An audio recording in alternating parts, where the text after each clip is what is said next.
this another one of those examples? Yeah, How the team do and we talked about it. Can we do a better job of growing from that experience? And I thought we started off early with the right mindset, and just communication breakdown after communication breakdown crushed us. But I got some good film to watch, and we got some stuff that we could teach off of. But tonight was a big, huge communication game, and we didn't take care of that. How concerned are you with Tim's injury? No, I'm not concerned. They said the X-rays was negative, so that's a good thing. Defense on the perimeter, it seemed like Brooklyn did a pretty good job from behind the arc. Was that a communication that you feel? What would you see there? From our defense on the perimeter, yeah, I just think that anytime they ran any kind of screening situation and they slipped out, like it was just like a pause there where our guys both went blank. And that pause against them is a 3. You know, give them credit. They really run their stuff with an incredible motor. You can see connection between those guys that's been around each other for a little while. Yeah, their guards did a great job of making the right play to the open man. And so, you know, we just got to clean that stuff up. We're sharper with our communication. Again, that's just trust, building trust. You know, saying the right thing, you know, because they're learning a new language, and you know, like I said, it just gives us good film to teach these kids off of. What did you see from Frank, especially on the offense? I thought he had, again, another solid performance. You know, I think you can see how I'm using him now. It gives him a lot of, you know, you try to use all of his gifts. You know, I even, like I said, I told you, I throw him on the floor today. And he made a mistake. He fronted the post in transition and got it thrown over the top. But overall, I thought he did a good job of competing at that position, you know, when teams go smaller. You know, I mean, that's, again, this is a lot of this stuff is putting guys in a situation for the first time and just seeing how they do. And, you know, overall, I thought he had a really sound game. David, you have several days now before the opener. Have you figured out the point guard puzzle? It seems. No, we're going to talk about it some more. We're going to really give it a hard evaluation over the next day or two. Just looking at the combinations of guys, studying some analytical stuff, getting back into the film, and really watching each point guard and what they bring to the table. But, you know, either way it goes, I feel really comfortable putting them all out there. I feel like they all showed the ability to run the team and play solid minutes, and they guarded their position well. So, you know, they made it tough on me, which is good.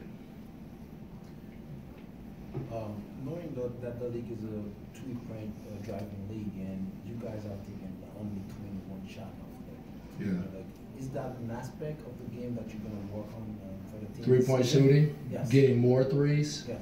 I'd like to, but right now, the way we're shooting it, I don't think that's a great shot for us.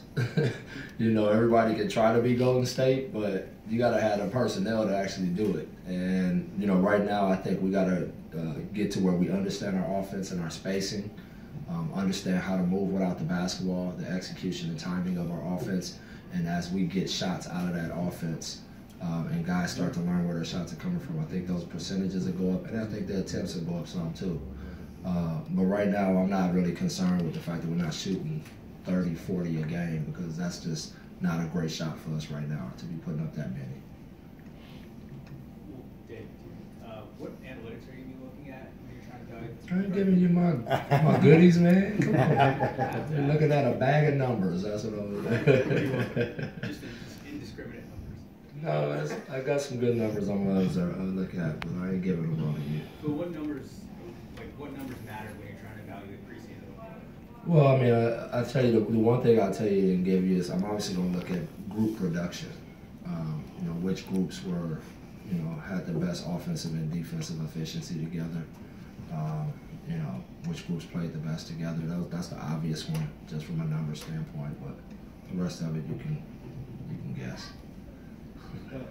Kevin Knox really struggled again. How comfortable are you starting him? I mean, that's if he's got to go through it. Okay. You know, I mean, this year is exactly for this. You know, I said it in the press. He's got to take his lumps. That's part of the deal. You're a 19-year-old coming in. and you jump into a man's league, and you really you got to go through that growth process, and struggles are a part of it. And so I think he'll handle it fine. He'll keep getting in the gym, getting the work done. I need to do more to help him.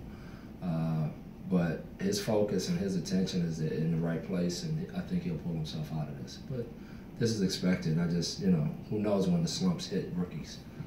Sometimes they hit them early, sometimes they hit them right after Christmas, sometimes they do both. If they go through a few of them. So all of this is good experience for them no matter what. David, you split with the Nets in preseason. How much can you take away from these two games to prepare for the Nets next week? Well, right now, honestly, I'm not even thinking about them. And these games are much more about preparing, getting our team better at what we do. Not as much about our opponent right now. We will put time into preparing for our opponent as we always do, but right now I would say, a big chunk of just this year in general is about developing our players, developing our system, our habits, things like that. So we can't get overly concerned with opponent to opponent every single night, because those games are going to come fast for this young team, and I don't want them caught up in trying to, every team they face, it's like, okay, now what do they do? What do they do? When we don't even know what we do. So I want to get us to a place where we really understand our system, our guys, we have a connection with each other, and then we'll face the team in another uniform. You've been saying, guys have to earn their spots, especially in the starting lineup. Has Kevin played well enough to earn a starting spot, or is he? No, he's been up and down. I think he's shown the ability to start in the first 2 games with the double-doubles. In the last 3 stunk. But for that position and what we're trying to grow there, I think he's what we want to put in that spot. And just let him go through the hell of it and get beat up and have some success and all of that stuff. But like I said, it's not permanent. And if it's something where a guy continues to struggle, it's on me to help him. And sometimes shifting the lineup helps guys. But they all know that it's going to be all year. You got to continue to fight and battle for what you get. I want to take one more. Coach, when you look at Noah's game, Vonleh's game, he seems to pick up fouls more on the offensive side out there. What's your assessment of him? What does he have? He's physical, man. He's really physical, and sometimes he throws those big shoulders around, and they run into people. And I'd rather have to tone him down than have to amp him up. And he's I like the way he brings it on both ends of the floor. He really competes. He like I said, he gives us a nice little mix of Ennis's physicality, but he does some other things different than Ennis. So we'll coach it up and try to get him to not foul as much, but at the same time, I'm not going to back him off of that effort. All right guys, help.